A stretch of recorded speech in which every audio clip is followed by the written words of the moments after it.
Aleluia! Muito bem, meu amigo. Bateu uma Glória a consciência Deus. Isso aí, pastor Heriberto. Bom dia. Bom dia, queridão. Lindolfo, Rondinelli, Lúcia, Deus abençoe a todos vocês. Paulo Renan e minha querida Olívia Brás. Bom dia, como vai o senhor? Eu estou melhor agora ouvindo sua voz, entendeu? Ah, que bom. Fico feliz por isso. Ai, minha querida Olívia. Muito bem. Gente, eu tenho certeza que hoje vai ser mais um tempo muito bom, excelente. Hoje nós temos duas palavras excepcional, que é a palavra do pastor Onésimo, que é o nosso líder, que é membro do conselho, que assim é um servo de Deus, um pastor que tem uma história na Igreja do Evangelho Quadrangular maravilhosa, pastor que tem um testemunho de vida maravilhoso. Eu tenho certeza absoluta que hoje vai ser assim um tempo muito precioso, sabe? Um tempo aceitável do Senhor sobre as nossas vidas. E logo depois nós vamos ouvir a pastora Mel. A pastora Mel, ela iniciou esse trabalho. Ela iniciou esse projeto do Pastoreio de Pastores conosco há 8 meses atrás, né? Então, assim, já está quase o período de uma gestação, né? E eu tenho certeza que vai ser muito bom, em nome de Jesus. João Lino, que Deus te abençoe, meu amigo. Paulo Renan, Luciano, meu querido Luciano, do Distrito Federal, Deus abençoe vocês, em nome de Jesus. Então, vamos... Bom dia, pastor. Bom dia. Então, vamos começar orando? Vamos só um pedir ao Senhor que... Paulo Renan é o nome do meu filho, é que ele entrou com a conta dele. Eu sou o pastor Nonato do Maranhão. Pastor? Nonato Santos. Nonato. Ok, pastor Nonato. Seja bem-vindo, então, em nome de Jesus. Glória a Deus. Obrigado. Amém. Nada, meu filho. Vamos lá, vamos estar juntos. Ô, pastor Nonato, Maranhão está conosco, meu querido amigo pastor Paulo. Ore por nós, Nonato. Ore por nós, abençoe agora a nossa vida, agora, em nome de Jesus, a vida do pastor Mário. O pastor Mário sempre está dizendo, sempre. E nesses meses todos de pastoreio de pastores, eu sempre estou dizendo para vocês que todo pastor é uma ovelha. Todo pastor é uma ovelha.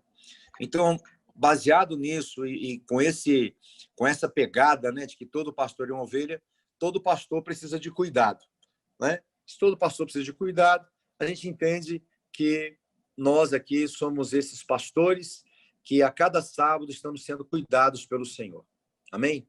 Então, ore pelo pastor Mário, Nonato.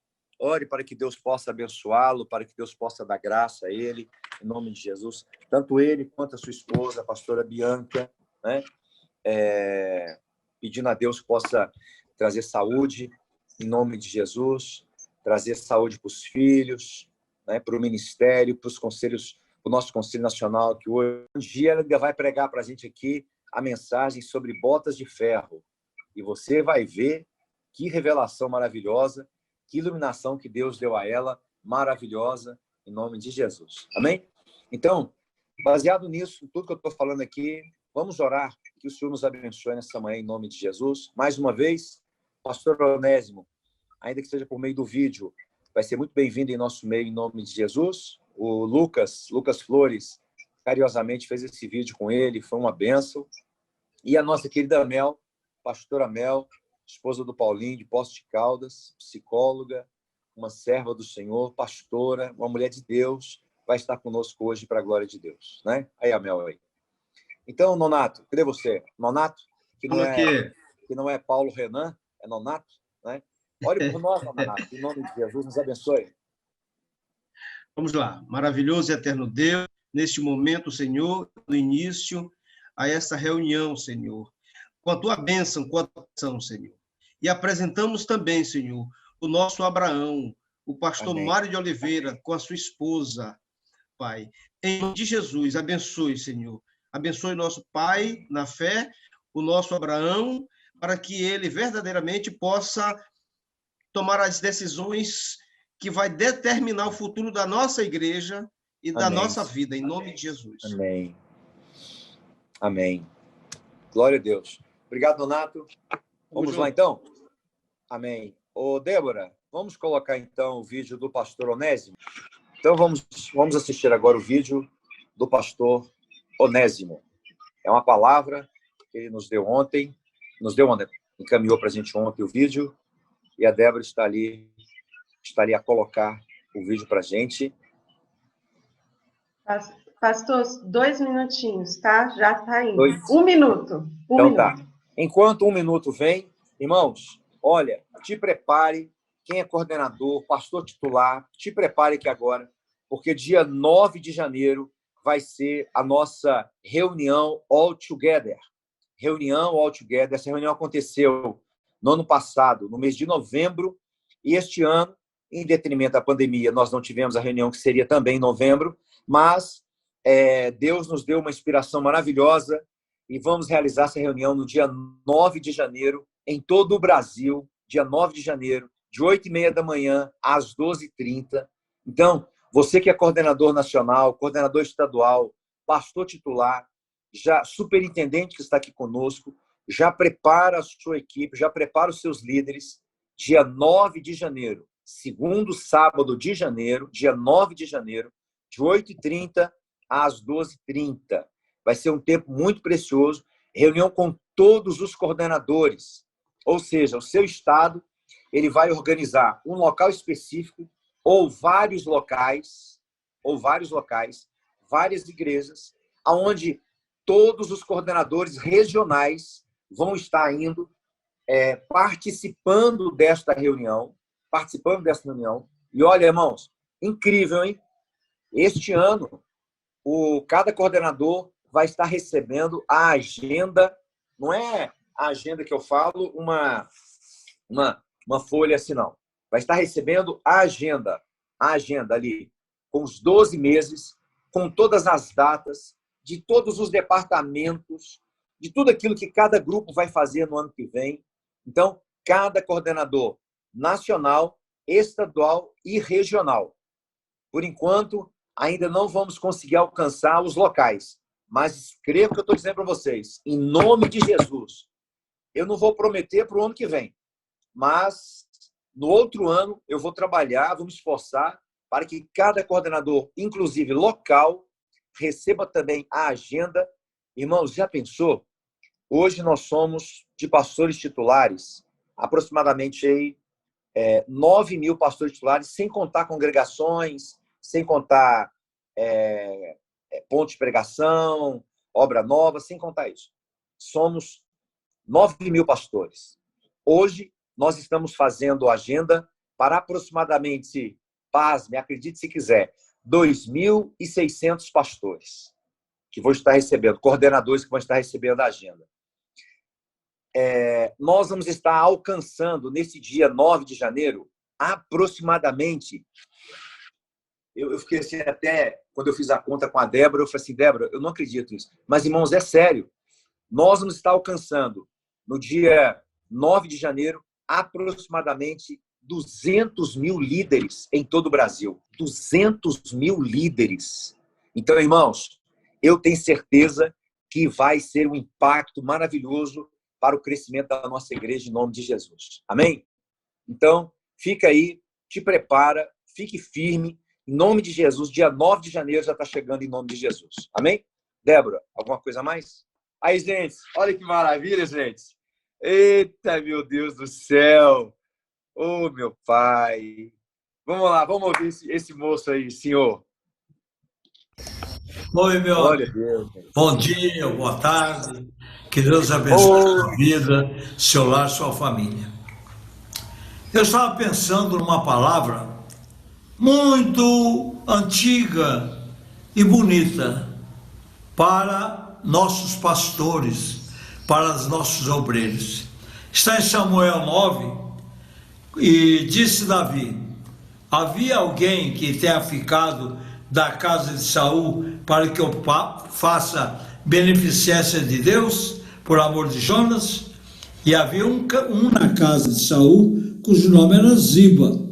E chamaram a presença de Davi e disse o rei: És tu Ziba? E ele disse: servo teu. E disse ainda alguém da casa de Saul para que eu use de beneficência de Deus? Então disse o Ziba ao rei: ainda há um filho na casa de Saul, aleijado de ambos os pés. E disse o rei: onde estás? E o rei disse: eis que está aqui na casa de Maquir, filho de Amiel, em Lodebar. Então mandou o rei Davi e tomou da casa de Maquir, filho de Amiel, em Lodebar. E Mefibosete, filho de Jonas, filho de Saul, veio a Davi e se prostrou como o rosto em terra, inclinou-se e disse: eis aqui teu servo. Disse-lhe Davi: não temas, porque de certo usarei contigo em beneficência do amor de Jonas, teu pai, e te restituirei todas as terras de Saul, teu pai, e tu sempre comerás pão à minha mesa. Então se inclinou Ziba e disse: quem é o teu servo para tu teres olhado para um cão morto como eu? Interessante, né?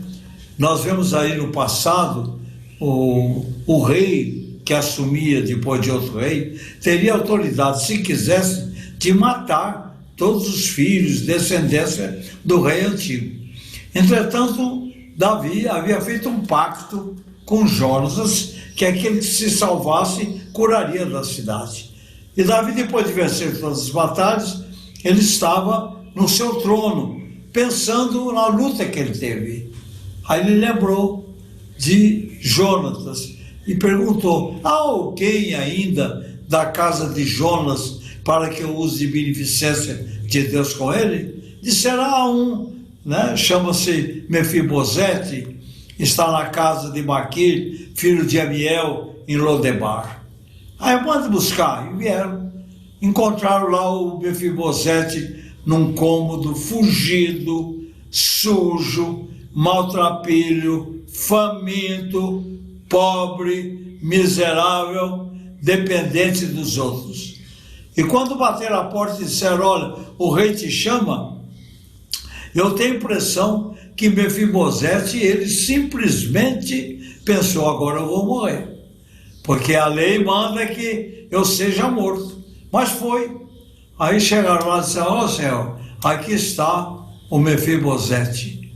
Aí ele olhou e falou: Mefibosete, você é filho de Saul? Sim, Senhor, sou filho de Saul.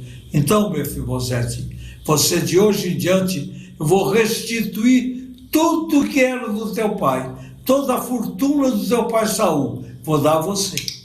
E de hoje em diante, você comerás pão à minha mesa. E Mefibosete se ajoelhou e disse: quem sou eu, Senhor, para tu teres olhado como um cão morto para mim? Não fale mais cão morto, mas de hoje em diante comerás pão à minha mesa. Amigo, é algo interessante para a nossa vida.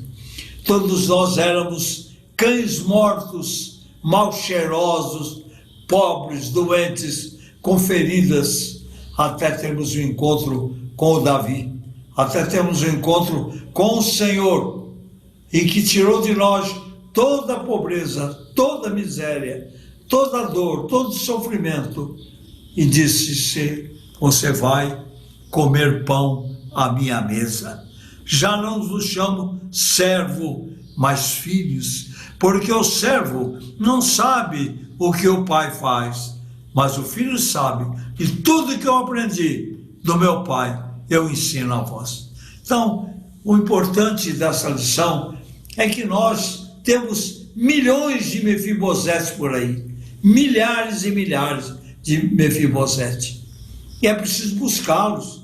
Mas o que eu tenho notado, desculpe o que eu vou dizer, que as igrejas de hoje não se importam mais em curar Mefibosete, não se importam mais em orar para o enfermo, não se importam mais com a igreja. A igreja precisa ser cuidada, precisa ser amada e precisa ter a cura divina.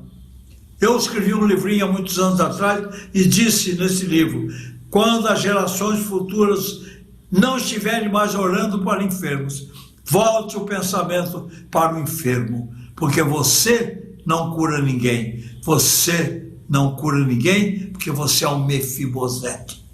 no Mefibosete, não cura ninguém. Quem cura é o Senhor Jesus. Ele cura, ele liberta, ele dá bênção para aquele que precisa. Por isso, podemos dizer como o Senhor: Senhor, por que o Senhor tem olhado para mim, um cão morto como eu? Então tá certo. Então eu falo aqui pelo vídeo do computador e falo pelo áudio do celular. Meus irmãos, então eu agradeci esse tempo todo que eu estava agradecendo pela mensagem, que Deus falou muito com a gente. Eu tenho certeza que esses 6 minutos agora que o pastor Onésimo falou foi um tempo muito precioso, né? Em nome de Jesus. E é isso. Vamos ouvir agora a palavra. Ok, Fernando? Vamos ouvir agora a palavra da pastora Mel, esposa do pastor Paulo Silvano, Paulinho, de Poços de Caldas. Ela é psicóloga e tem ajudado em muito a igreja no que diz respeito à saúde emocional dos pastores. E ao final ela vai falar de uma parceria muito linda, muito especial que ela fez e que vai favorecer muito a igreja, não só a igreja em Poços de Caldas ou em Minas Gerais, mas a igreja no Brasil, né?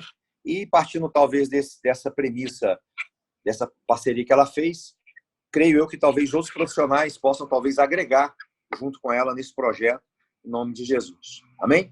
Então, minha querida e amiga pastora Mel, seja muito bem-vinda mais uma vez, em nome de Jesus, no Pastoreio de Pastores. Sua presença aqui é sempre muito especial, muito produtiva para a gente, né? Sua palavra faz a gente pensar, traz reflexões profundas na nossa alma. Então, muito obrigado por você estar aqui e a palavra está contigo agora, em nome de Jesus. Amém. Amém. Vocês estão me escutando direitinho, né? Uhum. Que Deus possa estar cuidando de cada um de vocês. Para mim é um prazer poder estar aqui. É algo assim que Deus tem feito, né? E é um momento para a gente ajudar com o microfone ligado. Dá uma conferida aí. Então, é um momento, assim, que nós estamos passando por situações, mas eu acredito que Deus tem feito grandes coisas nas nossas vidas. Deus tem trabalhado dentro das nossas igrejas, né? E para nós eu agradeço pela oportunidade, pastor Erivelto tem sido uma bênção. Eu sei que Deus tem usado a gente para trabalhar com esse tipo de situações que a gente está vivendo. Eu gostaria que, antes de nós começarmos, eu gostaria que você, se pudesse, pegasse uma folha e uma caneta, um lápis, qualquer coisa que você tiver aí pertinho, já, se você precisar de um tempinho, dá um toque aí que eu espero. Todo mundo pegue uma folha, qualquer folha que tiver, que hoje eu vou ensinar, vou orientar vocês a fazer uma coisa que é muito importante para o ministério. Posso começar já? Ok?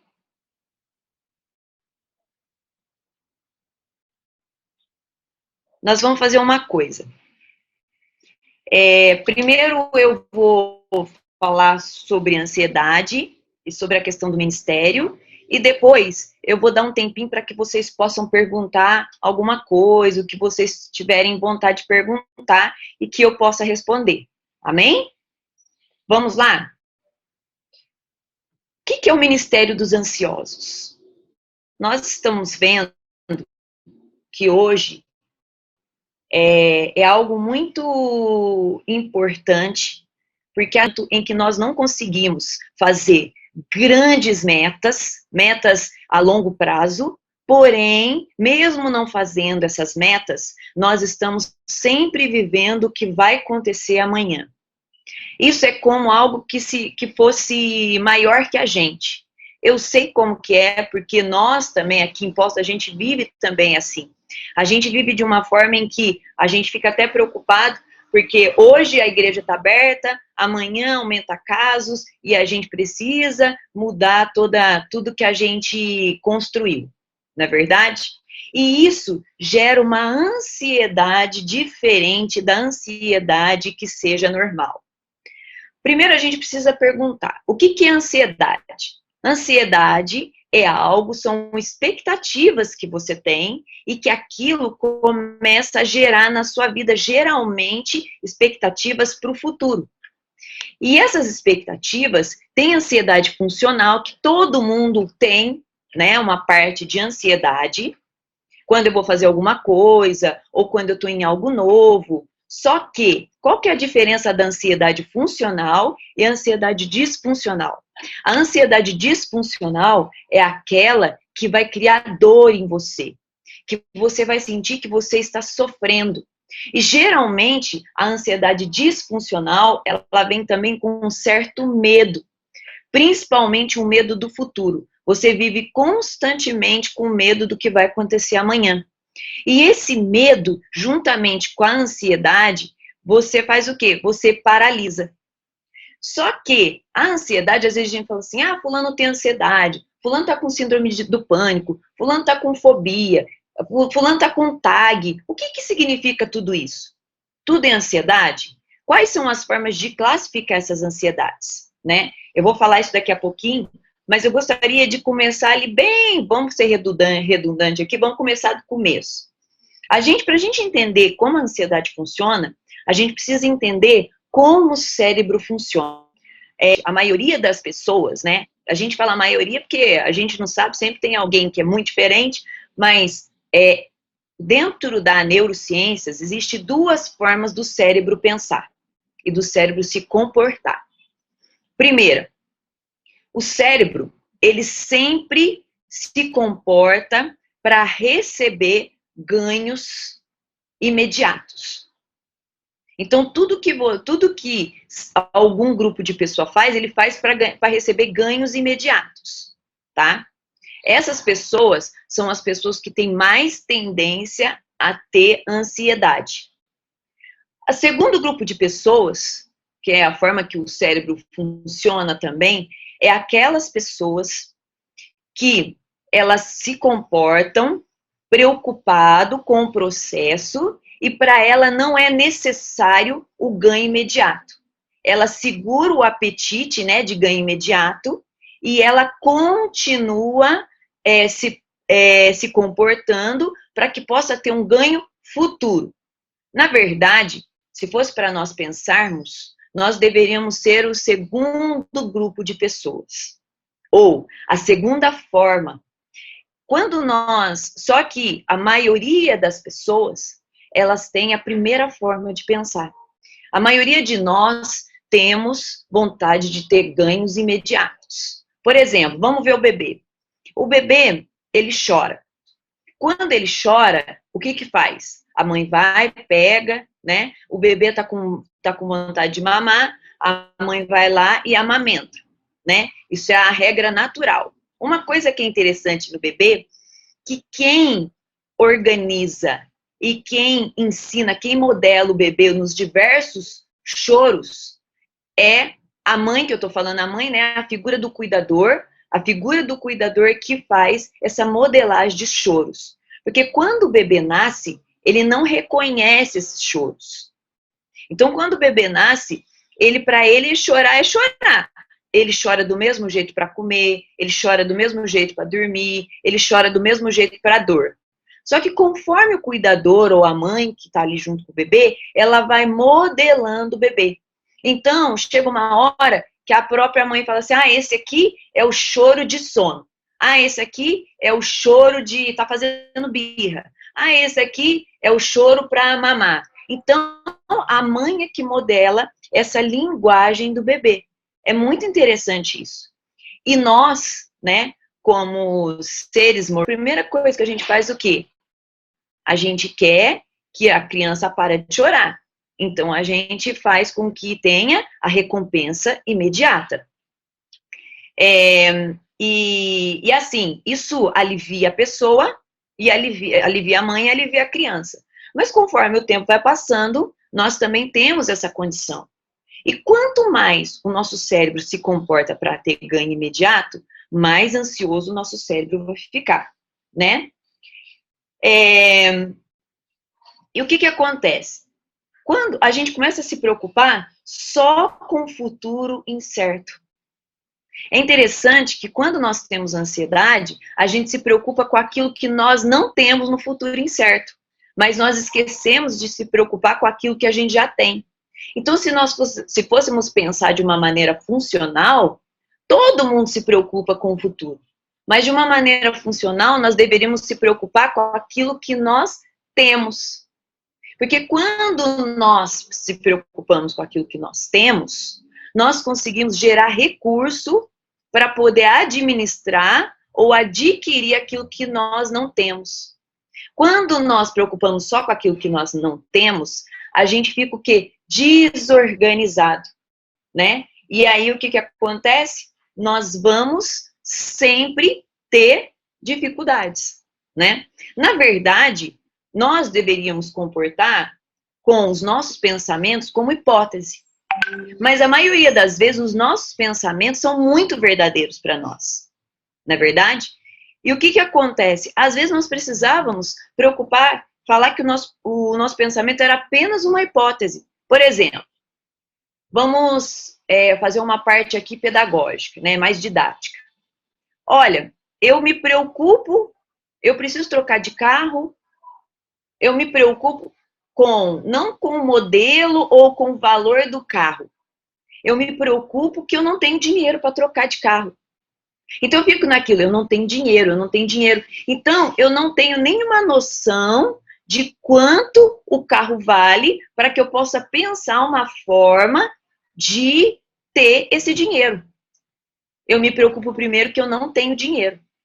Aí começa a entrar um medo, eu começo a me desorganizar, né? E nós podemos ver que tudo isso está relacionado à nossa memória. Por quê? Porque a nossa memória que orienta as nossas decisões e as nossas vidas. E geralmente, até para essa questão da ansiedade, a nossa memória vai puxar coisas lá de trás que às vezes não deram certo para poder nos paralisar no presente. Por exemplo, se eu fiz alguma coisa lá atrás, ou se eu sofri algum trauma lá atrás e aquilo não foi resolvido, toda vez que eu precisar resolver um problema e me sentir ansiosa, o meu pensamento vai lá atrás e fala, nossa, lembra aquela vez do jeito que eu fiquei? Então, o que vai acontecer? E me paralisa mais. Porque o que acontece? Nós, às vezes, a gente pegar aquilo que deu certo, amados, passado na nossa vida, é só para a gente lembrar daquilo que deu certo e usar aquilo que deu certo. Passado que deu errado, coisas, deixa para lá. Como diz a palavra, né? As coisas velhas ficaram para trás e diz que tudo se fez novo. Então, você tem que viver esse novo momento. Por exemplo, tem pessoas, vamos dizer assim, eu tenho atendido muitas pessoas que estão com dificuldade em relacionar a questão financeira. Por quê? Porque foi uma pessoa que passou muita miséria no passado e que está com dificuldade hoje e com medo de passar misérias também. E aí o que ela vai fazer? Ela vai trazer lá do passado aquilo que aconteceu, só que ela esquece que lá no passado era uma outra situação, era uma outra coisa, só que ela esquece de todo o processo, mas ela lembra simplesmente daquela situação dolorida, que é totalmente diferente. Nós esquecemos de pensar num todo. Nós pensamos só naquilo que, às vezes, vai alimentar a nossa ansiedade, né? Isso é muito comum. Vamos lá? Tá todo mundo acompanhando aí? Posso continuar? Pode continuar. Todo mundo acompanhando? Acompanhando. Ó, nós vamos fazer o seguinte. Eu acho que é muito interessante a gente entender o que é TAG, o que é transtorno de pânico, o que são fobias, porque, na verdade, tudo é ansiedade, tudo são tipos de ansiedade. Mas pelo DSM, ela é classificada. Às vezes nós temos pessoas dentro da nossa igreja que falam assim, eu estou tomando remédio para ansiedade. Mas cada tipo de ansiedade há uma forma de ser tratada. Entendeu? Eu não posso tratar uma fobia da forma que eu trato uma TAG, tá? E hoje é muito comum, a principal ansiedade, né, hoje, é a TAG. Essa é a que a maioria, quando vai no médico, o médico está tratando, tá? Uma coisa que específico, não é específico, é uma coisa que está em todas as ansiedades, que é uma coisa comum dentro de qualquer tipo de ansiedade, é que, geralmente, a gente se comporta em duas formas na ansiedade, né? O que é ansiedade? Pensamento excessivo do problema. Então, se você for para concluir uma ansiedade, pensamento excessivo do problema, e geralmente a pessoa pensa naquilo que ela não tem lá no futuro. Quais são os dois comportamentos de qualquer ansiedade? Esquiva e segurança. Por quê? Esquiva porque eu quero fugir do problema, eu não quero resolver o problema. E segurança, o que é? Eu sempre me procuro me proteger. E como eu não consigo me proteger, eu fico o quê? Mais ansioso e com maior dificuldade. Então, isso são clássicos da ansiedade, tá? Vamos lá na TAG. O que é TAG? É uma ansiedade multidimensional. O que é isso? É uma ansiedade que ela afeta tanto fisiológico, quanto cognitivo, quanto comportamento. Quando eu falo cognitivo, é o pensamento, a forma com que você elabora as coisas, tá? Então, eu vou trabalhar, a TAG é essas 3 coisas. A maioria dos ministérios, dos pastores, a maioria, não estou falando todos, a maioria, quando tem, geralmente tem ansiedade social do ministério, a TAG, que é esse que engloba tudo, né, fisiológico, cognitivo e comportamental, do estresse pós-traumático, né, e o pânico. Essas são característicos de pastores e líderes. A maioria dos líderes que eu atendo, a maioria dos pastores que eu atendo, são essas que são características do ministério, tá? Por que eu tô querendo? Por que eu tô focando mais ministério? Porque aqui nós temos líderes e ministérios, né? Geralmente, como que eu posso classificar TAG? Né? Que pode ser uma ansiedade fisiológica, cognitiva e comportamental. É uma preocupação excessiva com diversos eventos da atividade, né? Então, eu tenho uma preocupação excessiva com diversos eventos, a TAG. Por isso que chama transtorno de ansiedade generalizada. Eu tenho diversos, né? Geralmente, a pessoa chega, né? Eu tenho um paciente que quando ele chegou, eu perguntei para ela assim, e como que você tá, né? Aí ela falou para mim assim, eu tenho... E você pensa em morrer, né? Porque a gente tem que conferir isso. Quando a pessoa tá com TAG, veio de um psiquiatra, amigo meu, recomendado.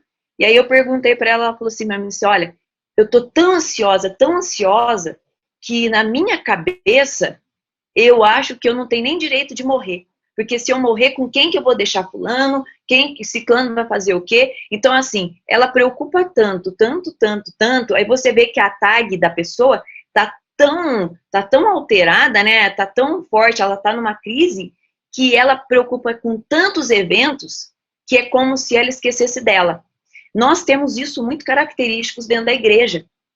Nós preocupamos com o diácono, nós preocupamos com fulano, com ciclano, às vezes o irmão chegou lá na igreja, tá de cara meia feia, às vezes você nem pensa que aconteceu alguma coisa com ele, fala assim, nossa, o irmão já vai sair da igreja, olha, ele já tá com uma cara feia, ele já não sentou, ele já não levantou no louvor, ele já não levantou a mão para poder falar, para poder cantar, e agora eu tenho certeza que a hora que acabar o culto, ele vai vir falar que ele não vai ficar mais na igreja.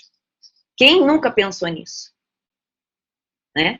Então, a gente começa, a TAG, ela começa, a gente quer adivinhar as coisas, a gente fica tão preocupado que a gente vira quase um adivinho, né? Para que a gente possa falar assim, olha, eu tô com um problema e eu preciso de cuidado. Geralmente, a gente vê essas preocupações sem os sintomas, só as preocupações, irmãos. Porque depois a gente ainda vai falar dos sintomas. Mas, às vezes, a pessoa se apresenta só nas preocupações, só nessa sensação que ela fica desesperada por dentro, porque o sentimento dá uma sensação de desespero, dá aquele desespero de como se alguém estivesse segurando na garganta, né? Geralmente são 6 meses anteriores a pessoa já começa a desenvolver isso. Então, quando a pessoa vai no psiquiatra ou vai no psicólogo, a primeira coisa que a pessoa pergunta assim, quanto tempo que você está tendo essa percepção e quanto tempo que você faz isso? E o interessante da TAG é que, por você ficar se preocupando muito, você cansa demais. Então, você não dorme direito, você já acorda cansado, todo tempo você está cansado. E eu vou te falar uma coisa, quem não cuida disso não adianta sair de férias. Porque às vezes a gente fala, é só sair de férias que passa. Você chega nas férias, você começa a pensar, nossa, o que ficou na igreja? Nossa, o que aconteceu? Aí você liga todo dia. Quer dizer, você não descansa, tá? Você às vezes não está de corpo presente, mas está lá fazendo as coisas, né? Então, vamos ver quais são algumas coisas que a gente vê nesses 6 meses, né? Que pode ser considerado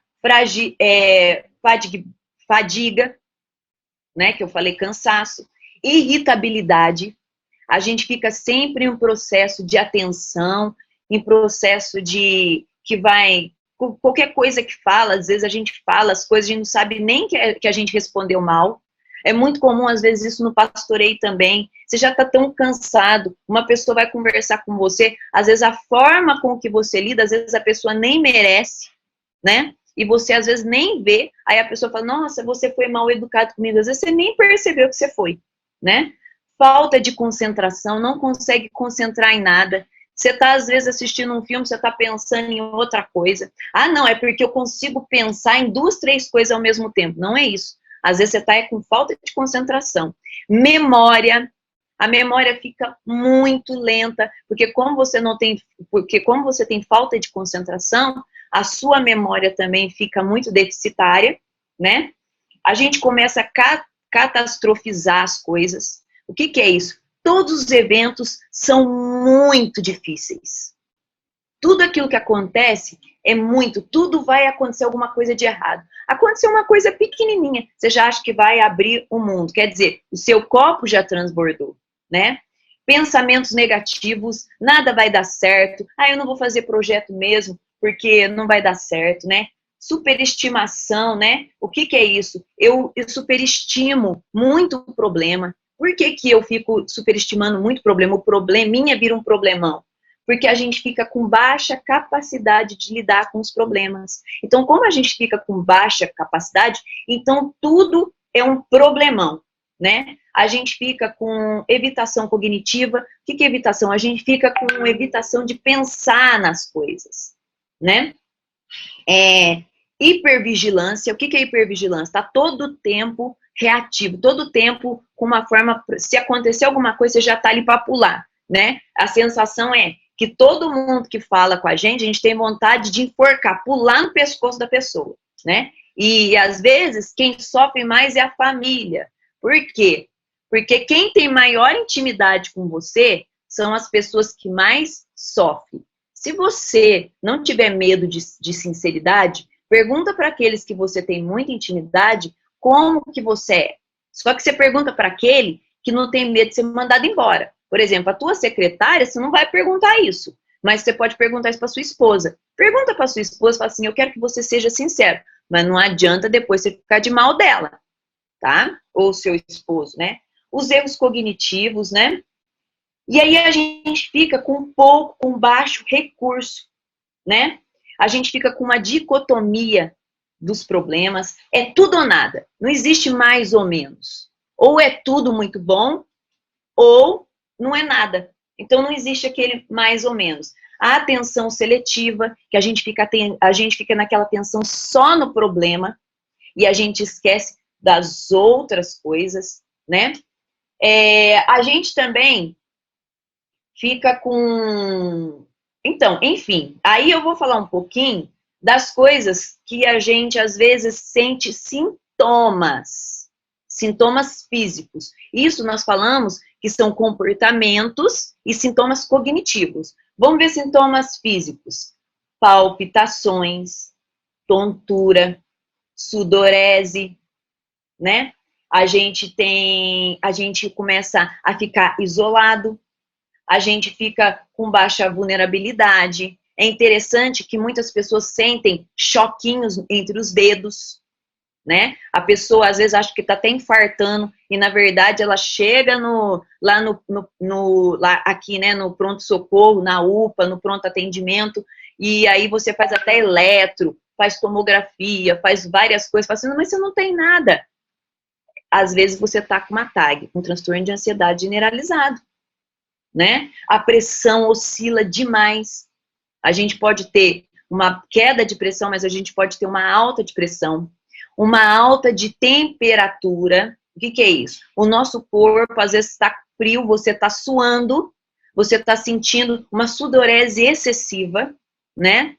Dores no corpo, dores musculares, por causa de você ficar muito, por causa da tensão, muitas dores musculares. Tem pessoas que desenvolvem até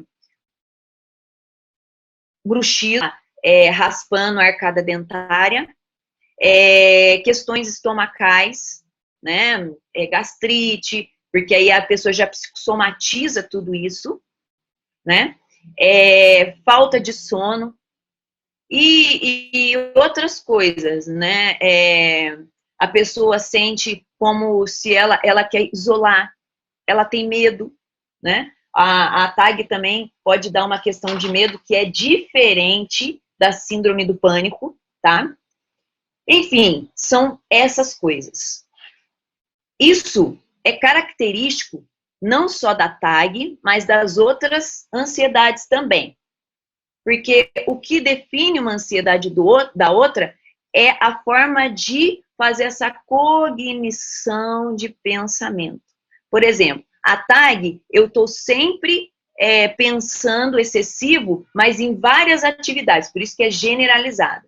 O pânico, eu preciso ter um medo. Além da ansiedade, eu tenho um medo de evitação. Então, eu processo um medo básico, às vezes um medo de nada, né? Um medo, e de repente eu começo a ter todos os sintomas. Geralmente, tem um sintoma que é muito comum do transtorno do pânico, que é tontura, tá? E nós temos 90% das pessoas que têm pânico têm medo de ficar louco. Por quê? Porque ela cria situações na cabeça para que ela possa ter medo.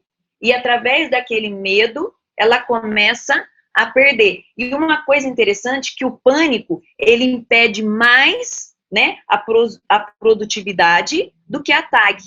Porque o pânico, ele dá um alto custo social. O que acontece? A pessoa fica mais isolada que a TAG. Porque além da ansiedade, ela cria um medo. O cérebro começa a criar historinhas que se sair de casa vai morrer, que se sair de casa vai ter um assalto. Então, ele fica muito vulnerável. Então, além da vulnerabilidade, ela tem, né, a ansiedade. É por isso que a gente fala que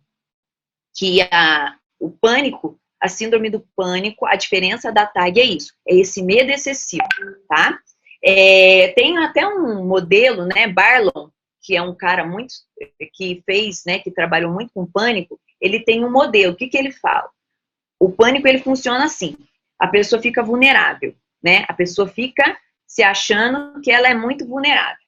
E aí, ela começa a pensar numa circunstância externa. Então, eu sou fraco, eu sou frágil, e se eu sair na rua, eu vou morrer porque alguém vai me matar. Mais ou menos isso. E aí começa a ficar estressante aquela circunstância. Aí o que acontece? Aí nós começamos a ter alarmes falsos. O que é o alarme falso? É os sintomas físicos, sudorese, todas essas coisas. E vai aumentando mais a vulnerabilidade, porque quando a gente tem o alarme falso do corpo, né, físico, a gente vai aumentando mais a vulnerabilidade e aí começa a ter a vulnerabilidade psicológica. E aí a gente começa a ter a vigilância, porque se eu não ficar vigilante, eu vou sofrer, né? E a evitação. Se eu sair de casa, vai acontecer alguma coisa comigo, tá?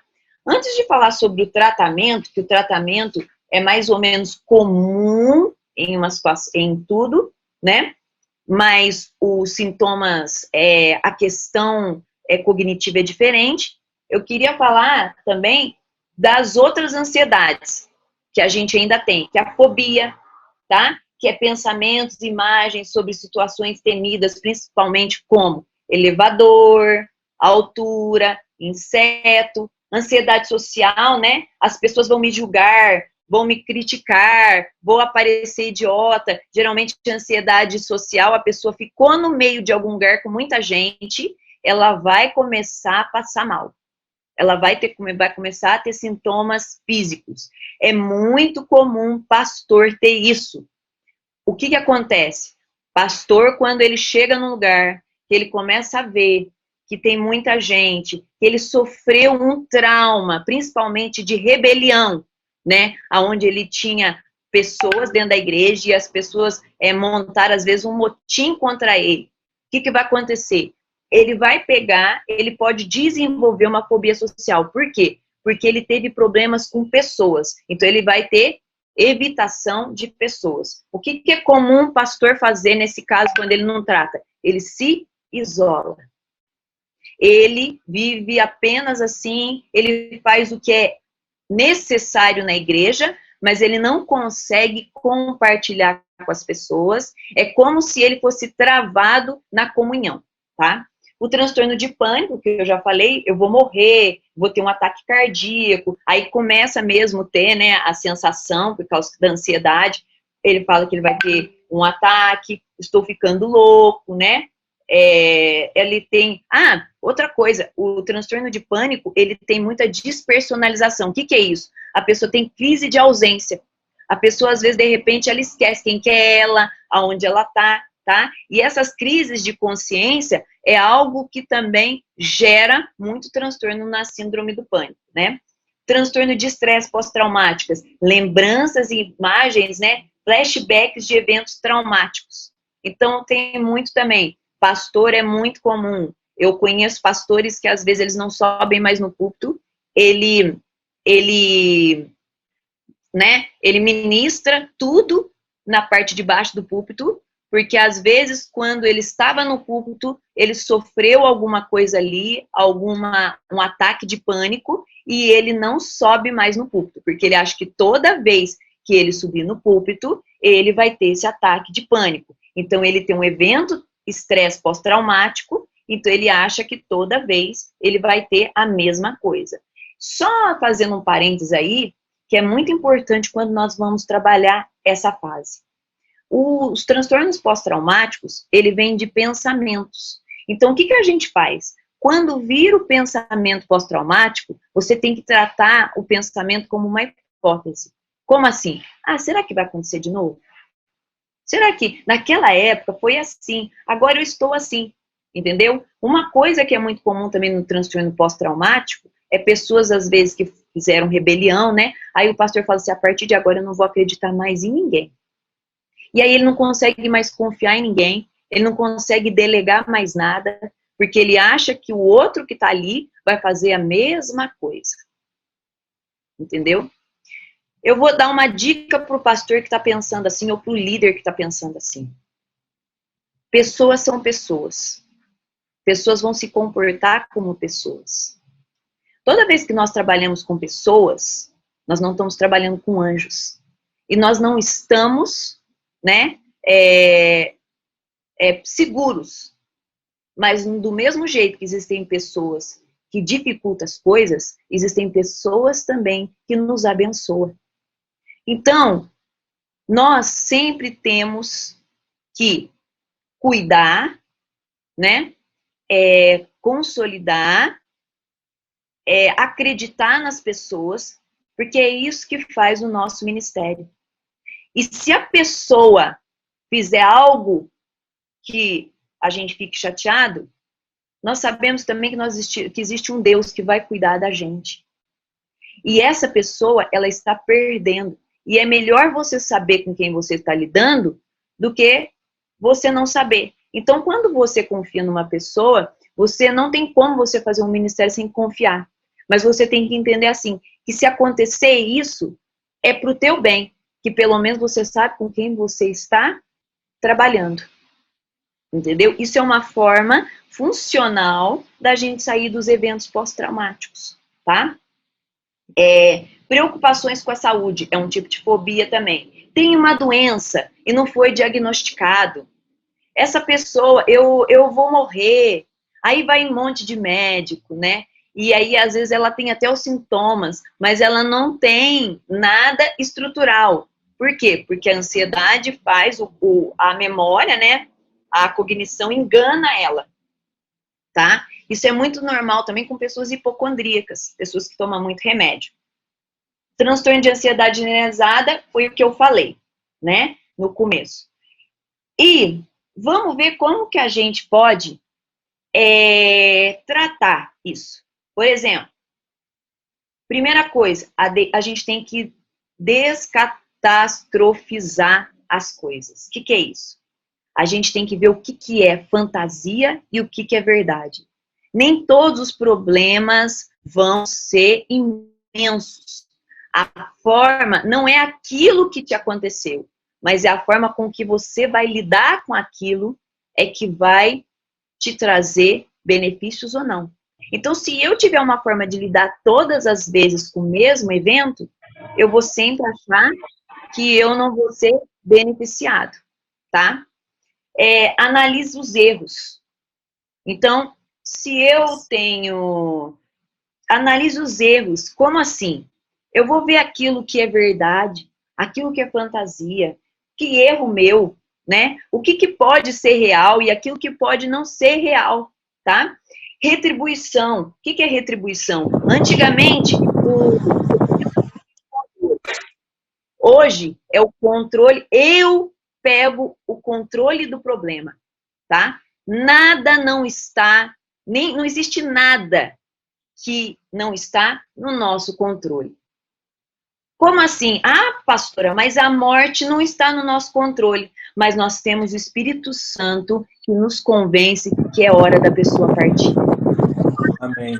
Quando nós estamos conectados, quando nós estamos funcionalmente trabalhados, nós vamos sentir a falta da pessoa, mas nós vamos saber que foi o melhor para a pessoa. O que acontece geralmente? Nós não conseguimos ter uma funcionalidade na morte. A gente tem que reconhecer, sim, que nós não temos controle. Mas quando nós reconhecemos que nós não temos controle, como nós podemos passar em algo que nós não temos controle? Entendeu? E generalização, né? Pensar numa alternativa realista. E não, geralmente, generalizar tudo, tá? É mais ou menos, eu acho muito interessante, né? Falar uma coisa. Que hoje, isso aqui é um dado antigo, mas hoje a gente já pode ter um dado, eu não tenho um dado específico numérico, mas eu tenho um dado específico do transtorno de pânico. Diz que 3,5% da população tem transtorno de pânico, síndrome do pânico. E nós estamos vendo que as duas doenças maiores, as doenças que vão imperar aí, é a ansiedade e a depressão. Né? Além de, se você não cuida de uma depressão e de uma ansiedade, o que pode acontecer futuramente? Existem muitas pessoas, sim, que têm infartos, que têm infartos em geral, né, AVCs e tudo mais, por conta de ansiedade mal tratada.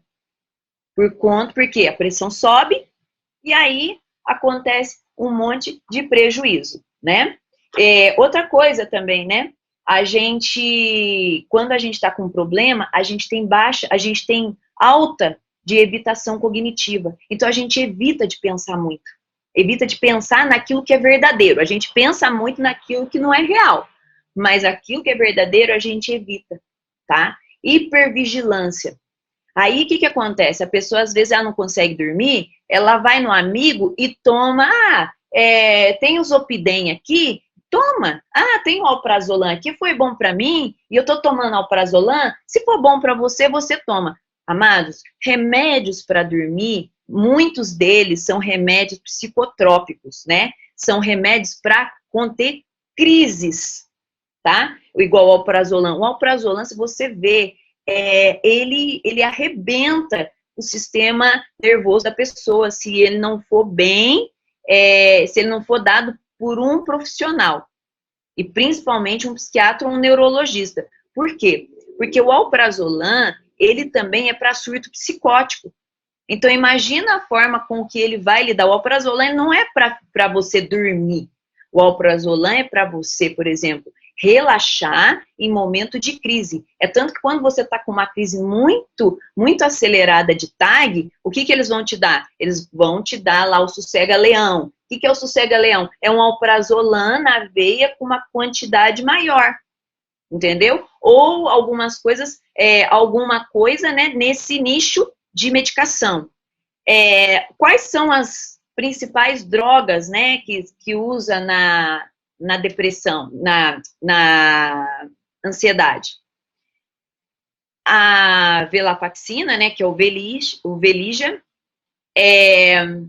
a sertralina, que é muito comum também, né? A sertralina tem um alto índice de aceitação, só que o problema da sertralina, o que é?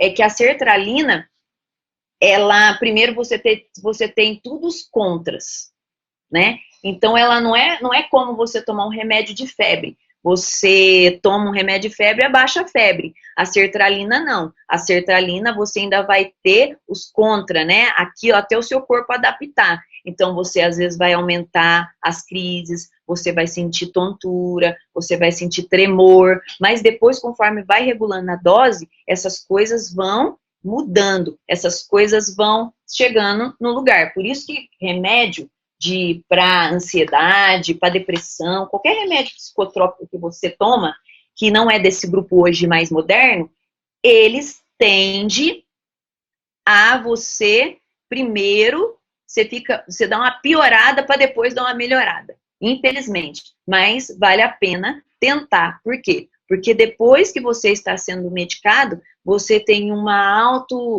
nível assim de tranquilidade. Pastora, eu posso, por exemplo, quando eu estou medicada, eu vou tomar remédio para sempre? Existem duas possibilidades. Depende da sua idade, depende da sua condição física, depende da sua condição motora, né, de comportamentos. Então, assim, geralmente uma pessoa que, dependendo da idade, é comum, às vezes, ela ficar tomando, né, até para sempre, mas ela vai ter uma qualidade de vida. Mas, geralmente, eu tô falando, assim, desses, dependendo da idade, 90 anos, 85 anos, né, vai depender também do profissional que vai estar te atendendo, tá? Hoje nós temos psiquiatras muito bons, né? Que os psiquiatras hoje não querem ficar enfiando medicação, a pessoa tem que viver a vida. Tem um processo, às vezes, que ela fica mais lenta, mas depois, dali, alguns dias, depois de 30 dias, ela volta, assim, a fazer as atividades, né? Essa que é o grande lance, é você usar a medicação, mas voltar a fazer as suas atividades, né? Porque o que a gente usa? A gente usa o remédio para tirar da crise. E aí, quando tira da crise, você entra na terapia, né? Aí, na terapia, o terapeuta vai acolher você na hora da crise. Abaixou a crise, o terapeuta vai começar a trabalhar com você para você poder realizar essas coisas que eu falei. Ver a análise de erro, né? Tirar as catástrofes, né? Parar de generalizar as coisas, parar de focar como se fosse algo assim, foca numa coisa só, né, como se fosse um funil. Então, assim, a gente fala que é olhar mono, né, que é uma coisa só. Então, assim, o terapeuta ele vai começar a trabalhar assim. E quanto tempo, geralmente, é de tratamento? Vai depender do quanto tempo você demorou para ir no psiquiatra também, o tempo que você enrolou com isso, né? E o que arrebentou, porque aí você vai ter uma reposição, né, química no cérebro, né, recaptador de serotonina, tudo, e você também vai ter ganhos comportamentais, ganhos emocionais, né? Geralmente um tratamento, no mínimo, é de 6 meses até 2 anos. Mas olha, vale a pena, por quê? Porque você vai te dar condições para que você possa reagir em torno das situações. E se você hoje pensa que, eu não tô tão assim, eu não tô tendo sintomas, eu não tô tão pior, o que eu posso fazer? Eu vou te ensinar agora uma coisa bem legal. Se você pudesse, tem como eu ver todo mundo? Se eu pudesse, pode abrir a câmera, pastor Heriberto? Com certeza. Pode abrir. Tem jeito, pessoal, da gente abrir a câmera? Quem tá muito feio, não tem problema não, se você tá de pijama. Se você tá de pijama, não tem problema. A melhor coisa, gente, é estar de pijama. A melhor coisa de trabalhar online é que você só tá com a parte de cima e com a parte de baixo do pijama.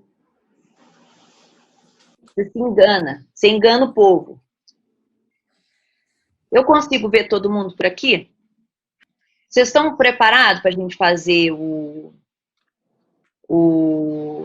exercício? Vamos. Pessoal, então vamos lá. Pega uma folha de sulfite. Uma folha, né? Qualquer folha.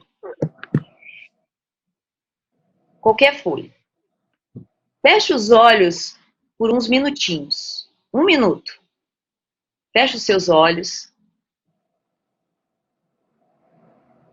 Agora, você vai começar a pensar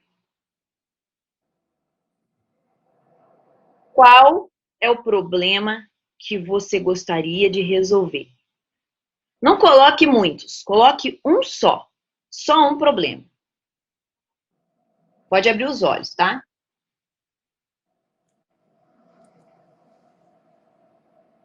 A hora que você já pensar no problema que tem aí para resolver, você já pode abrir os olhos e escrever.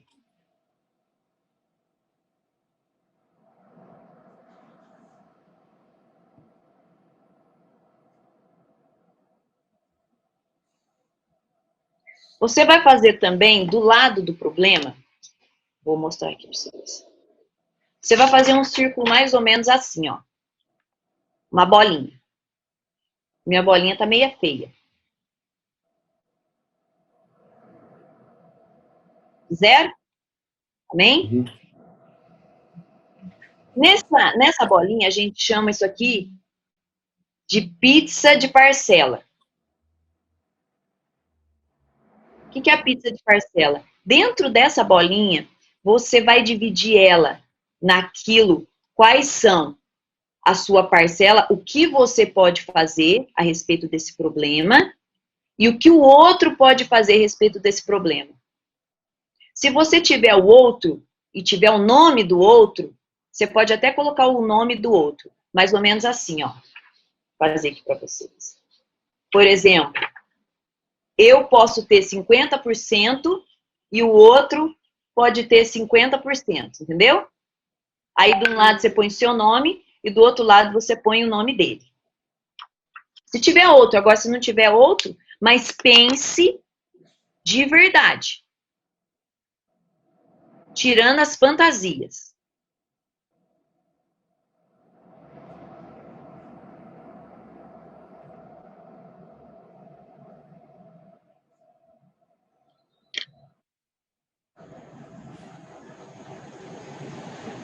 Vê aí quanto que é a porcentagem que um e a porcentagem do outro.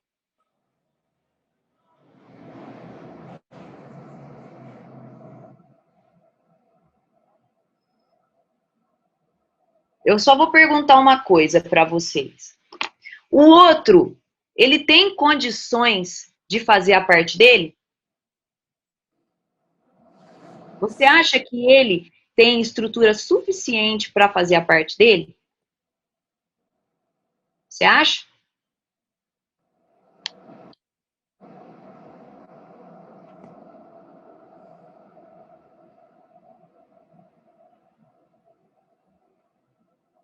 Se ele tem estrutura suficiente, mas seja sincero. Às vezes a gente cobra algumas coisas das pessoas e a gente esquece que a pessoa às vezes não tem a condição de fazer aquilo. Ah, pastora, mas a pessoa pode mudar, que não sei o quê. Não pense nisso, pense nas coisas que ela tem hoje, de repertório. Quais são os repertórios que ela tem? Quando ela, como que era a família dela? O que ela conseguiu construir ao longo do tempo? Geralmente a gente exige algumas coisas de algumas pessoas, e se a gente for ver, a pessoa ela é tão precária que ela não consegue nem entender aquilo que você quer que ela entenda.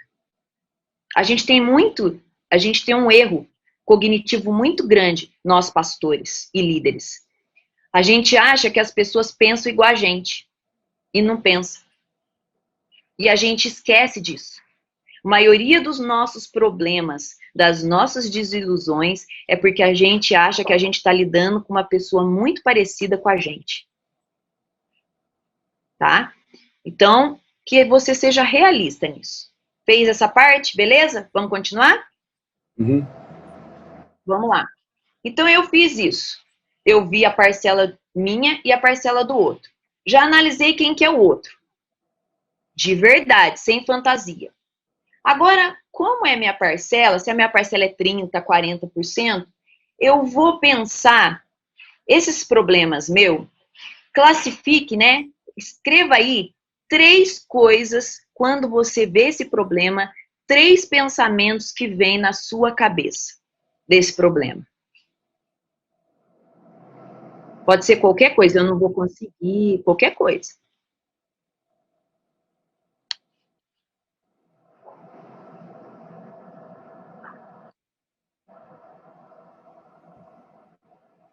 Três pensamentos.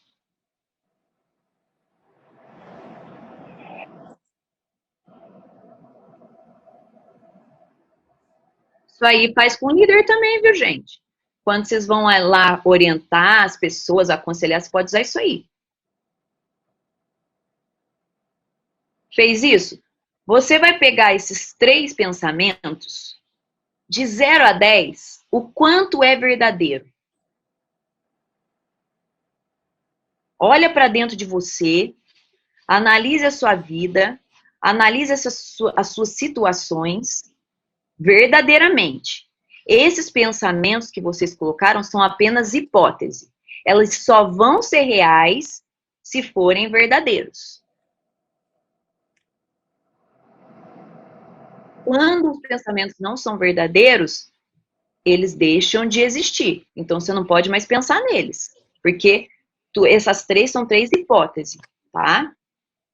Classifica um por um. Mas seja sincero com você, verdadeiro com você. Você não é vítima da situação, você é transformador. A partir da hora que a gente para de ser vítima da situação, a gente começa também a achar recurso para a gente lidar com a situação. Até, amados, vou até dar um toque para vocês. Até quando acontece alguma coisa de rebelião, alguma coisa assim que vai contra, que foge do nosso controle, a gente não pode, a gente fica chateada, a gente se sente vítima, mas a gente tem que ter prazo de ser vítima. Depois a gente tem que, como diz, né, tirar a poeira da sandália e ver aquilo que precisa ser resolvido como transformador. Beleza. Nessas 3 pensamentos que você colocou aquilo que é verdade e aquilo que você acha que é coisa da sua cabeça, que é fantasia. Depois desses 3 pensamentos, você já sabe verdadeiramente o que te impede de resolver esse problema. Escreve aí. O que te impede?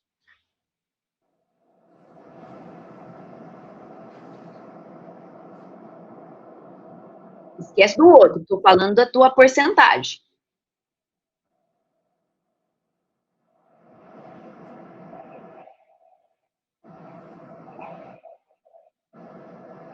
Amém?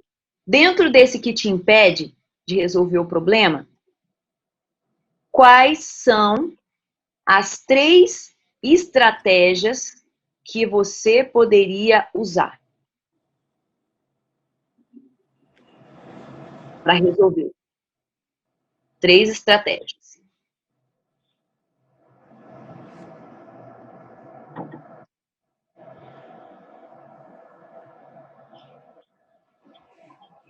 Por que são 3 estratégias? Por que a gente sempre pede 3 estratégias? Porque o funcional do cérebro é você achar várias situações para poder resolver. Isso é ser funcional. Se não deu de um jeito, eu faço de outro. Se não deu de outro jeito, isso é flexibilidade. Quando eu aprendo a ter flexibilidade cerebral, quando eu aprendo a ter flexibilidade cognitiva, eu começo a resolver melhor os meus problemas. Lembra que você não está esperando ganho imediato. Você está esperando um processo. Por quê? Porque a maioria das pessoas desenvolve, né, adoecimento por conta de querer ganhos imediatos. A gente tem que entender que as pessoas mais bem reconhecidas, as pessoas que que se desenvolvem na vida é aquelas que não esperam ganhos imediatos. Segura aí o apetite de ganho imediato e pensa no processo. Pastora, enquanto a pandemia, o que eu faço? Faço metas menores com maiores formas de chegar. Igual eu tô fazendo. 3, por quê? Porque eu tenho uma flexibilidade. Se não der certo por conta que fechou, por exemplo, fechou, eu vou para outro caminho. Ah, se não deu certo porque, sei lá, teve uma resolução, eu tenho outro caminho, entendeu? Quando a gente pensa num problema, a gente pensa nele em 3, 4 tipos de forma de resolver. Tá? Você tem condições de olhar nessas 3 resoluções e ver o que pode acontecer no final? Se você ir por esse caminho, você consegue ver o final do caminho? Resolução é assim. Se você tem condições, será que tem algum processo que você vai precisar passar para poder chegar nisso? Se tem algum processo, você precisa colocar embaixo aí dessas resoluções os processos para chegar lá.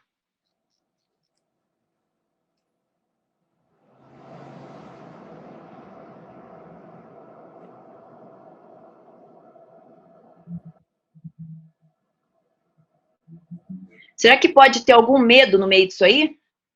Se tiver algum medo, você já começa a colocar aí.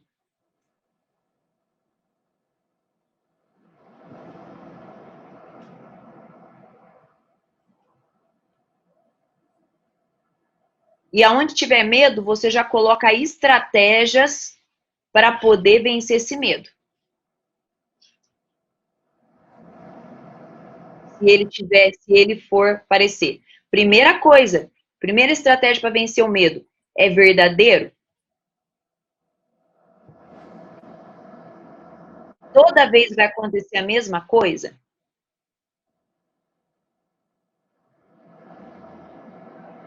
Às vezes acontece porque o seu corpo está se comportando para acontecer, mas não era para acontecer.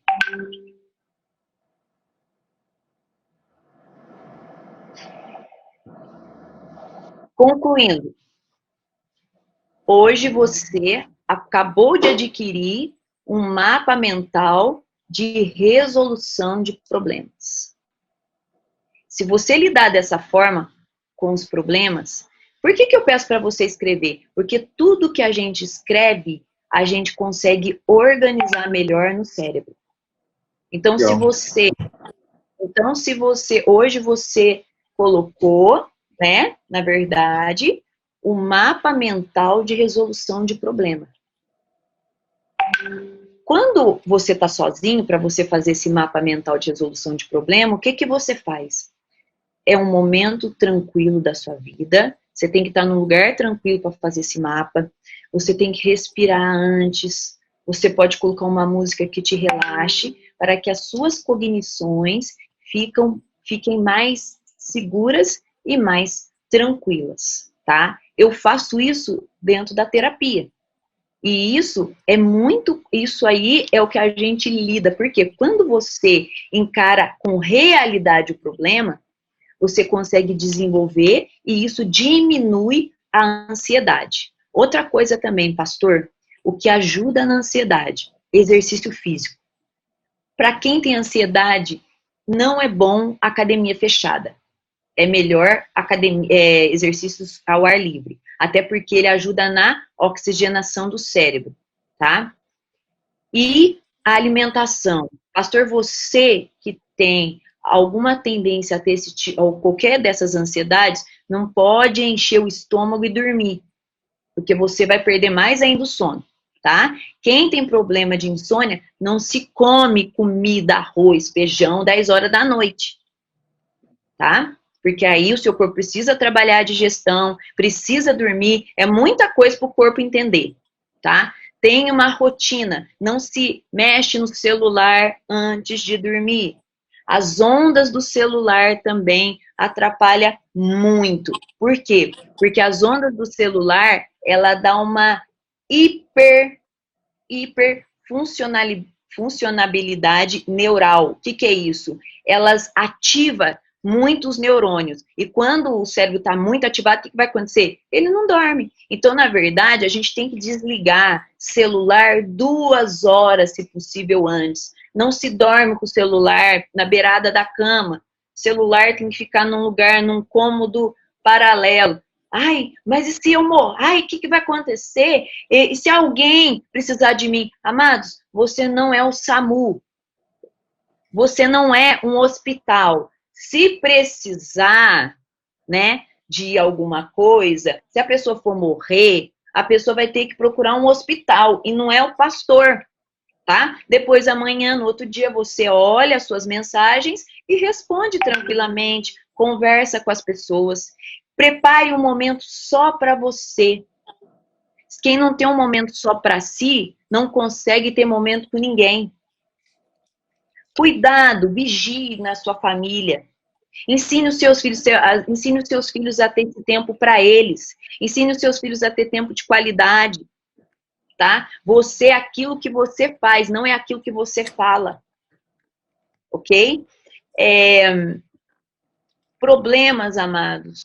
Oração. O momento de oração, gasta mesmo tempo com Deus, fala com Deus, fala o que você quer, chora, xinga, fica bravo, grita, tá? Mas tem um momento reservado com Deus, isso também nos ajuda terapeuticamente, ter esse momento, tá? Ah, mas porque o que acontece às vezes? E eu quero tirar uma desmistificação aqui. Às vezes a pessoa, quando ela está com uma ansiedade muito alta, ou uma depressão, ela tem às vezes até dificuldade de orar. Não quer dizer que ela está endemoniada, é porque o sistema dela está cansado, tá? Deus entende isso. Não é que você está pecando. A gente, quando às vezes está num processo de crise, a gente fica mais vulnerável. Mas você vai orando o tempo que você conseguir, tá? Você não é porque você está mais desestimulado que você está em pecado, que você está endemoniado. É que a própria crise deixa a gente com falta de prazer. Ela diminui o prazer. Então, tudo que você faz, tanto a ansiedade quanto a depressão, tudo que você fazia que te dava prazer, ela dá uma diminuída. Então, é muito comum, às vezes, os pastores falam assim, eu não tenho mais nem vontade de orar. Isso aí é porque você está em crise, depois vai voltando, amados. Fique em paz, porque aí você fica mais nervoso ainda, porque você acha, nossa, eu estou em pecado, eu estou endemoniado, né? Eu conheço um pastor que ele teve uma crise de depressão tão séria que ele punha a mão na cabeça e repreendia. Sai em nome de Jesus. Eu falava, e pior, pastor, que eu nem conseguia cair endemoniado. Então, assim, às vezes, tem pessoas que às vezes acham que é melhor ser espiritual. Você orou, não viu que não parou, irmãos. É físico. O Senhor colocou também, Deus colocou as pessoas. Deus tem preparado pessoas que são do corpo ministerial para te ajudar. Deus tem preparado pessoas que estudaram, que entendem perfeitamente isso que você está passando. Você é pessoa. É normal você sentir, é normal você ficar doente, você é pessoa. Você não pode esquecer disso. Você tem momentos de tristeza, você não é um super-homem. Você não é uma super-mulher. Você vai ter situações que você vai precisar de médicos. E não é errado. Você não precisa chegar na igreja e falar, irmãos, eu estou com isso, com aquilo. Você não precisa fazer isso. Mas você pode procurar pessoas que possam te ajudar nisso. Entendeu? Então, cuide disso. Tenha amor por você. Tenha misericórdia por você. Se acontecer alguma coisa, algum erro que você fez, olhe para você e fale assim, não tem problema. A gente vai resolver do mesmo jeito que você se compadece pelas outras pessoas, se compadece por você. Muitas pessoas não admitem de errar. E isso cria mágoas, isso cria ansiedades. Errou, irmão. Tudo tem conserto. Tudo tem conserto. Não seja tão perfeccionista na sua vida. Amém? Eu acho que nós estamos, que por aí acaba, né? E eu estou agora à disposição de vocês para que vocês possam perguntar. Eu posso já falar, pastor, aquela... Pode. Aquela... Parceria. Tá. Aquela parceria. Eu vou deixar o meu Instagram aqui, Meiriele Maximino. Eu não tenho pastora no meu nome, porque o meu Instagram também, ele é profissional. Meiriele Maximino. Mel Maximino. Desculpa, Mel Maximino. Mel, M-E-L, M-A-X-I-M-I-N-O-O. Isso, Mel Maximino. Isso. Eu vou deixar lá tudo dessa divulgação, eu vou deixar lá, mas eu tenho uma surpresa para vocês. Na pandemia, Deus me deu uma estratégia. Eu fiz uma estratégia assim.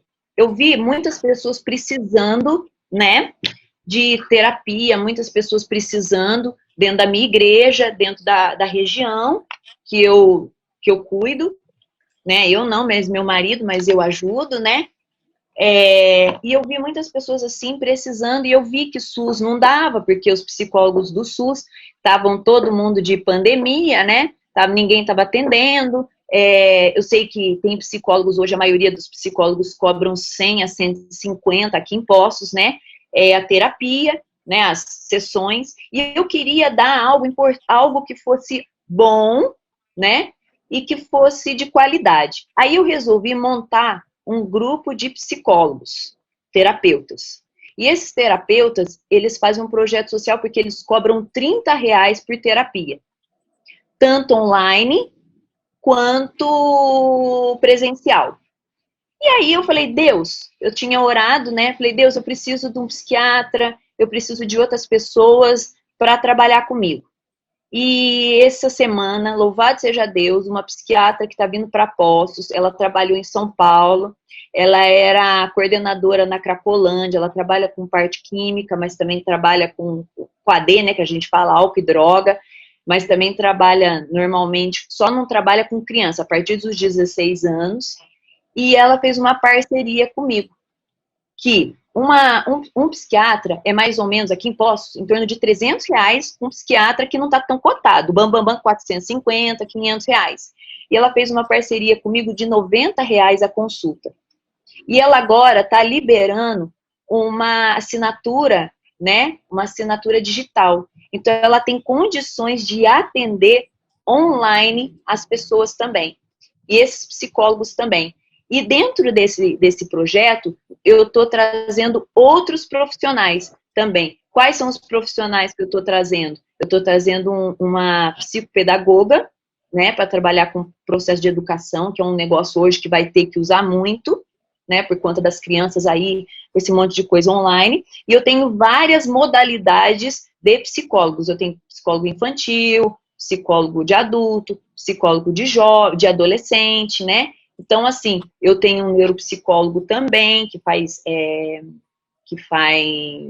como é que fala? Faz testes, né? Testes de demência, todas essas coisas, né? Então, assim, ainda não está pronto a divulgação, que é o livrinho, né? Que é o material que tem todos os telefones, porque você já conversa diretamente com o profissional, entendeu? Você olha toda a parte, né, específica de cada um e você já liga diretamente para ele. Vai, provavelmente, até até final de dezembro, nós vamos já ter tudo isso e isso é jogado no Instagram. E você pode falar que você faz parte do projeto de Terapia para Todos, que tanto qualquer profissional que vai estar lá vai estar cobrando menos, entendeu? Vai estar cobrando o valor do projeto. Eu fiz isso para minha região e para minha igreja, mas eu estou passando para que vocês possam divulgar, para que nós possamos colocar mais profissionais. Se você conhece algum profissional que gostaria de entrar nessa causa, para que a gente pudesse entrar em contato comigo, tá? Pelo meu telefone. Eu vou deixar meu telefone aí, né? Deixa eu pôr aqui, para ficar mais fácil. 35 9 8832 9500, tá? Aí você depois você pede. Não tá entrando? O meu não tá indo, peraí. Já foi. Ei. Aí depois se você conhece algum profissional que gostaria de estar entrando, você pede para entrar em contato comigo, eu faço uma entrevista com todos que vão entrar para poder estar no projeto, ok? Agora eu estou aberta aí, a minha parte terminou, tenho muito prazer, estou à disposição do que vocês precisarem. Amém. E só vou deixar uma frase para vocês não esquecerem. Problemas são problemas. A forma que você lida com ele é que conta. Amém. Ô, Mel, muito obrigado, viu? Muito obrigado.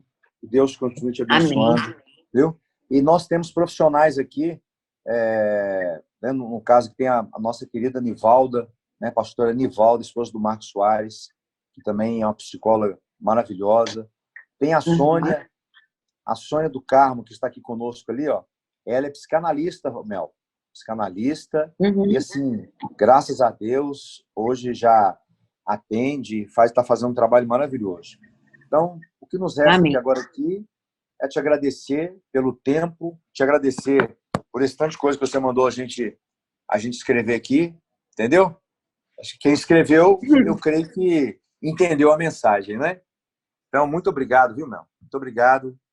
Mais uma vez, como eu disse no início, você é uma bênção, viu? Muito obrigado por você existir, por você fazer parte da nossa vida, da Igreja Quadrangular, você, seu esposo, a sua vida ministerial, a sua família, né? Deus te abençoe. Eu quero agradecer a Deus, nosso tempo, né? Hoje prolongou um pouco mais, mas eu fiz questão de nem interromper a Mel, porque fluiu muito bem, sabe? A palavra, os conselhos, que eu creio que era o que a gente precisava, né? Meus amigos de ministério,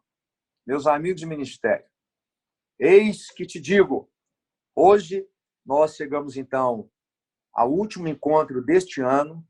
Então, começamos aqui, Mel. Você falou aqui para a gente em abril, Mel.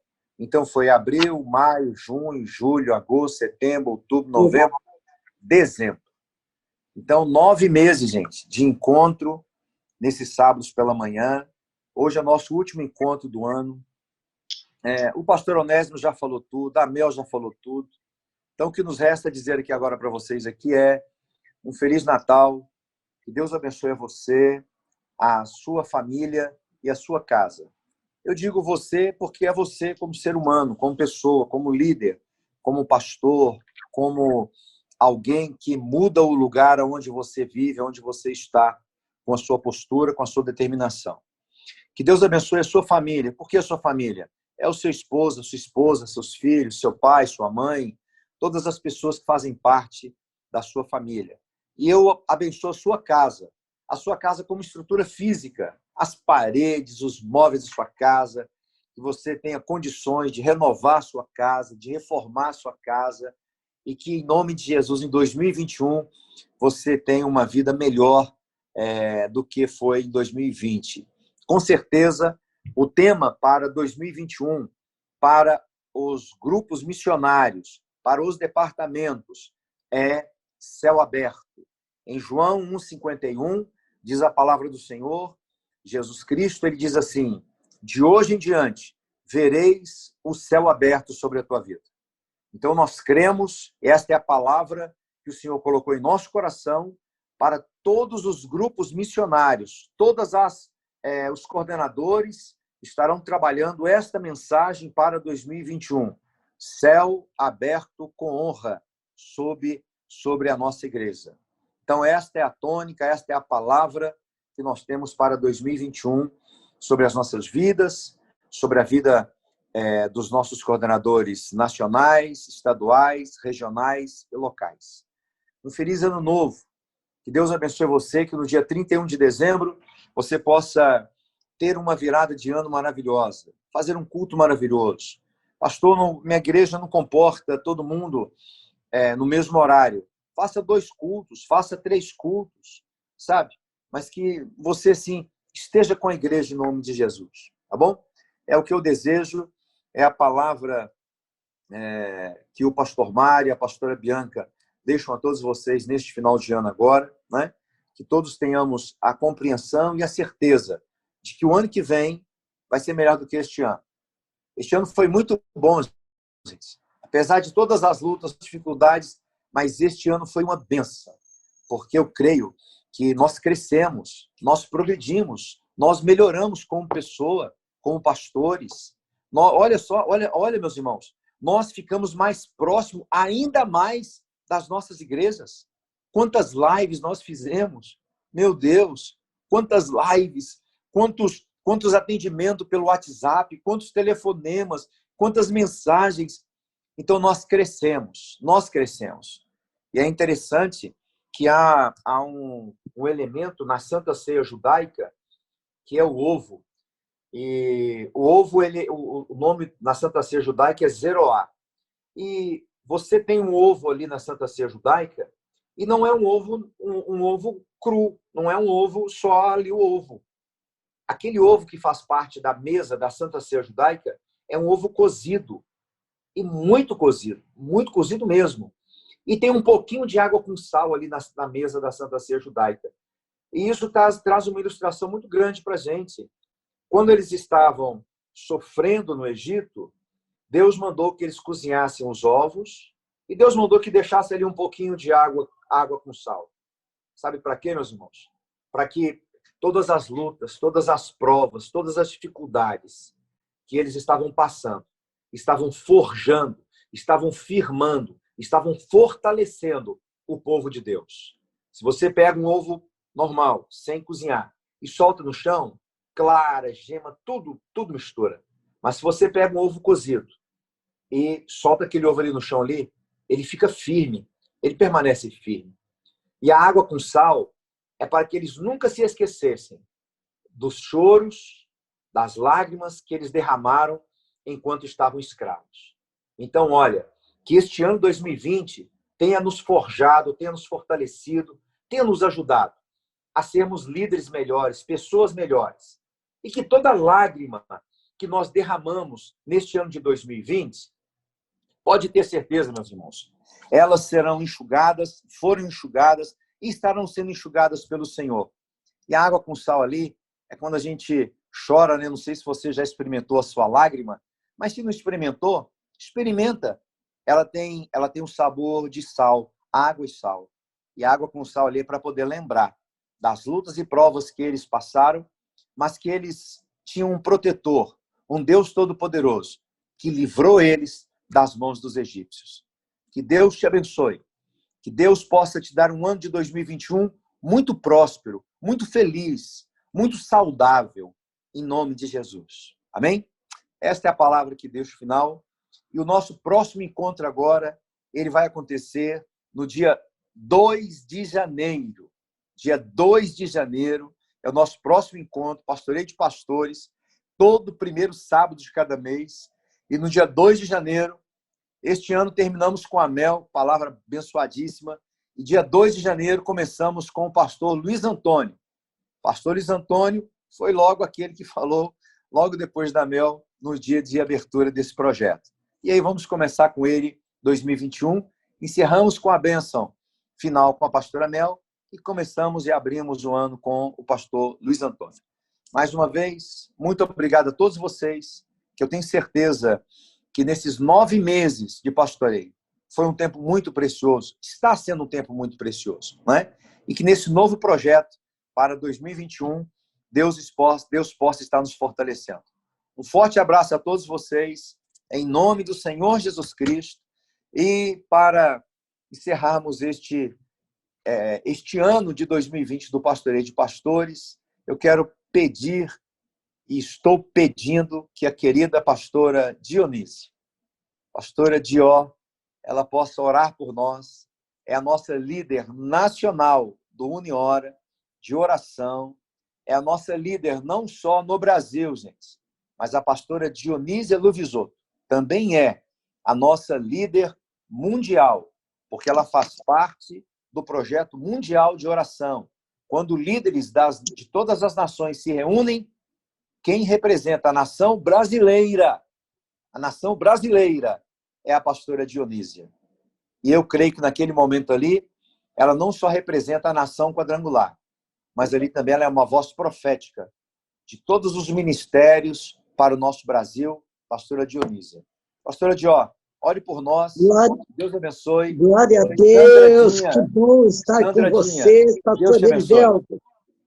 Muito obrigado por ter trazido pastor Onésimo, que é uma figura quadrangular maravilhosa. Pastora Mel, que tem investido o conhecimento dela a nós. Pastora Mel, aprendi a não puxar a caçamba de ninguém. Amém. Eu posso ajudar. Lembra isso tudo que você deu? Eu ajudo a empurrar a caçamba, mas tomar para mim, aprendi, e foi precioso aquele tempo que você falou com os coordenadores nacionais e estaduais.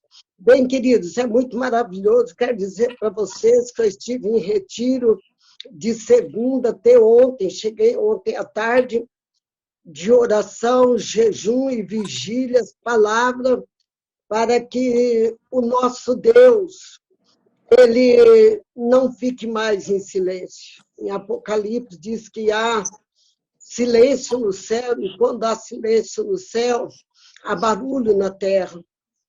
E nós vemos que, quanto ao coronavírus, querendo ou não, nós temos que ter o entendimento aberto. Deus está em silêncio. Se ele não estivesse em silêncio, não existia mais coronavírus. Nós temos que buscá-lo tão intensamente, de maneira que ele quebre o silêncio e haja em nós, de acordo com o Salmo 70. Nós estamos crendo numa virada na presença de Deus, uma continuidade na presença de Deus. E esse pastoreio de pastores é algo precioso. Eu tenho um lema na minha vida que quem para de aprender tem que parar de ensinar, porque as coisas se renovam. E eu vou orar, pastor Erivelto, o senhor, a Débora, são preciosos para Deus e para mim, para muita gente também. E a todos vocês, Deus abençoe.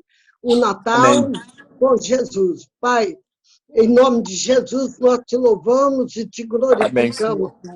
Queremos te agradecer pela vida do pastor Erivelto, pela vida da Débora, cada preletor que falou durante este ano e que aumentou o nosso conhecimento. Então, Paizinho, com certeza já erramos menos e queremos errar menos ainda, Senhor. Amém, Senhor, isso, amém. Pai, nós queremos pedir ao Senhor que venha, por favor, quebrar o seu silêncio como diz lá em Apocalipse, para o Senhor olhar para a terra. Pai, eu não sei como é que está a cidade dos teus filhos, mas Osasco, Pai, nesse estado de calamidade, eu não tenho mais nem testes, meu Pai. E oramos pela pastora Sueli, toda a família dela, Pai querido, nessa situação, meu Pai querido eterno, que só o Senhor pode tirar. Pai, obrigada por tudo. Nós te louvamos, Senhor, e te agradecemos. E se o Senhor nos dá vida, Pai, em 2021, e com a ajuda do Senhor estaremos juntos novamente, Pai. Muito obrigado em nome de Jesus. Que todos recebam meu carinho, respeito e abraço. Paz seja com Amém. Amém.